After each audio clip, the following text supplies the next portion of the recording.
کی نافرمانی سے ڈرتا رہے اور اس کے عذاب سے کبھی بے خوف نہ ہو۔ حضرت ابو ہریرہ رضی اللہ تعالی عنہ سے روایت ہے، رسول کریم صلی اللہ تعالی علیہ وآلہ وسلم نے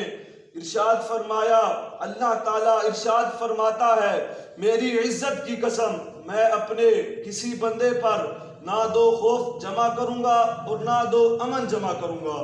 اگر وہ دنیا میں مجھ سے ڈرے گا تو میں قیامت کے دن اسے امن دوں گا، اگر وہ دنیا میں مجھ سے امن میں رہے گا تو میں قیامت کے دن اسے خوف میں مبتلا کروں گا۔ ہمارے اسلاف اللہ تعالیٰ کی نافرمانی سے انتہائی دور اور اس کی اطاعت و فرما برداری میں بے حد مصروف رہنے کے باوجود اللہ تعالیٰ کی ناراضی اور اس کے عذاب سے بہت ڈرا کرتے تھے۔ چنانچہ ایک مرتبہ حضرت فضیل بن عیاض رحمت اللہ تعالی علیہ نے فرمایا کہ مجھے مقربین پر اس لیے رشک نہیں آتا کہ یہ سب قیامت اور اس کی ہولناکیوں کا مشاہدہ کریں گے، البتہ مجھے صرف اس پر رشک آتا ہے جو پیدا ہی نہیں ہوا، کیونکہ وہ قیامت کا احوال اور اس کی سختیاں نہیں دیکھے گا۔ اور حضرت سری قطعی سکتی رحمت اللہ علیہ نے فرمایا، میری خواہش ہے کہ میں بغداد کے علاوہ کسی اور جگہ انتقال کروں، کیونکہ مجھے ڈر ہے کہ اگر میری قبر نے مجھے قبول نہ کیا تو کہیں میں لوگوں کے سامنے رسوا نہ ہو جاؤں۔ اللہ تعالی ہمیں اپنے عذاب سے بے خوف ہونے سے بچائے اور ہمارے دلوں میں اس کا ڈر پیدا فرمائے۔ وَلَئِنْ أَذَقْنَا الْإِنسَانَ مِنَّا رَحْمَةً ثُمَّ نَزَعْنَاهَا مِنْهُ إِنَّهُ لَيَئُوسٌ كَفُورٌ۔ ترجمہ کنز العرفان، اور اگر ہم انسان کو اپنی کسی رحمت کا مزہ دیں پھر وہ رحمت اس سے چھین لیں تو بے شک وہ بڑا مایوس اور ناشکرا ہو جاتا ہے۔ وَلَئِنْ أَذَقْنَا الْإِنسَانَ مِنَّا رَحْمَةً، اور اگر ہم انسان کو اپنی کسی رحمت کا مزہ دیں۔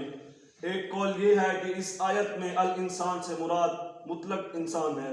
اس سے ثابت ہوا کہ آیت میں مذکور الانسانہ میں مومن اور کافر دونوں داخل ہیں۔ دوسرا قول یہ ہے کہ الانسانہ سے کافر انسان مراد ہے۔ اس آیت کا خلاصہ یہ ہے کہ اگر ہم انسان کو اپنی کسی رحمت کا مزہ چکھائیں اور صحت،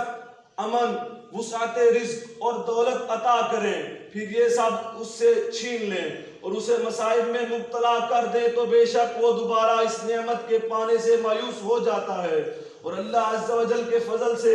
اپنی امید ختم کر لیتا ہے اور صبر و رضا پر ثابت قدم نہیں رہتا اور گزشتہ نعمت کی ناشکری کرتا ہے۔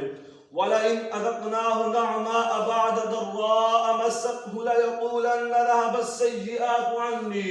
إِنَّهُ لَفَرِحٌ فَخُورٌ۔ ترجمہ کنز العرفان، اور اگر ہم مصیبت کے بعد جو اسے پہنچی ہو اسے نعمت کا مزہ دیں تو ضرور کہے گا کہ برائیاں مجھ سے دور ہو گئیں، بے شک وہ اس وقت بہت خوش ہونے والا، فخر و تکبر کرنے والا ہو جاتا ہے۔ وَلَئِنْ أَذَقْنَاهُ نَعْمَاءَ بَعْدَ ضَرَّاءَ مَسَّتْهُ، اور اگر ہم کسی مصیبت کے بعد اسے اپنی اگر ہم کسی مصیبت کے بعد اسے پہنچی ہوئی اس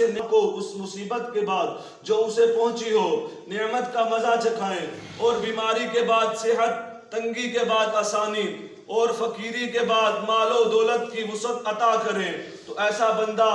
یہ تو کہتا ہے کہ جو مصیبتیں مجھے پہنچی وہ اب مجھ سے دور ہو گئیں، لیکن اس وقت شکر گزار ہونے اور حق نعمت ادا کرنے کے بجائے وہ خوشی میں پھولتا پھرتا ہے اور ان نعمتوں کے ملنے کی وجہ سے فخر و تکبر میں مبتلا ہو جاتا ہے۔ یہ بتانے کا مقصد یہ ہے کہ مصیبت دور ہونے اور نعمت ملنے کے بعد ناشکری کا مظاہرہ نہیں کرنا چاہیے بلکہ مزید اطاعت کے لیے سر جھکا دینا چاہیے۔ یہ معلوم ہوا کہ شیخی کی خوشی منع ہے جبکہ شکریہ کی خوشی عبادت ہے۔ اللہ عز و جل فرماتا ہے، قُلْ بِفَضْلِ اللَّهِ وَبِرَحْمَتِهِ فَبِذَلِكَ فَلْيَفْرَحُوا۔ ترجمہ کنز العرفان، تم فرماؤ اللہ کے فضل اور اس کی رحمت پر ہی خوشی منانی چاہیے۔ دونوں خوشیوں میں فرق یہ ہے کہ شیخی کی خوشی میں نظر اپنی ذات پر ہوتی ہے اور شکریہ میں توجہ رب کریم عز و جل کی طرف ہوتی ہے، نیز شیخی غفلت پیدا کرتی ہے اور شکریہ کی خوشی جذبہ اطاعت پیدا کرتی ہے۔